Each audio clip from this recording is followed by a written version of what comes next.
माधुरी हत्तीचा विषय high power कमिटीकडं आपल्या नांदणी संस्थान मठानं अतिशय चांगल्या पद्धतीनं आमचे वकील सन्माननीय मनोज पाटील यांनी अतिशय चांगल्या पद्धतीनं मांडण्याचा प्रयत्न केला आहे.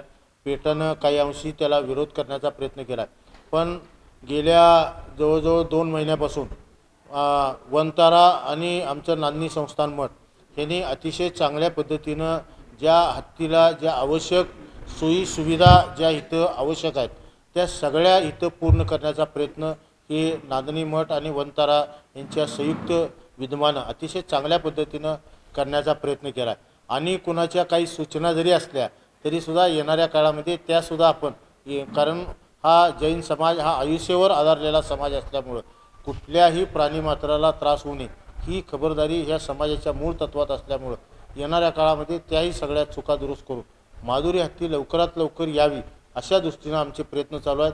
परवाच राज्याचे मुख्यमंत्री आदरणीय देवेंद्रजी फडणवीस साहेबांनी या पहिल्या दिवसापासून माधुरी हत्ती ज्या दिवसापासून वंताराकडं हस्तांतरित झाली त्या दिवसापासून आदरणीय मुख्यमंत्र्यांनी ह्या विषयामध्ये लक्ष घातले.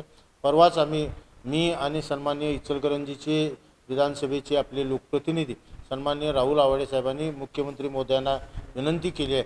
ह्या संदर्भामध्ये एक आपण वरिष्ठ स्तरावरची लवकरात लवकर बैठक घेऊन की माधुरी हत्ती लवकरात लवकर येण्यासाठी म्हणून आपण प्रयत्न करावेत. त्यासाठी लवकरच बैठक घेण्याची आपल्याला विनंती सन्माननीय मुख्यमंत्र्यांना केली. ती मुख्यमंत्री महोदयांनी मान्य करून लवकरच त्या संदर्भात बैठक लावून त्याचा निर्णय लवकरात लवकर माधुरी हत्ती कशा पद्धतीने त्या पद्धतीने आमचे प्रयत्न चालू आहेत.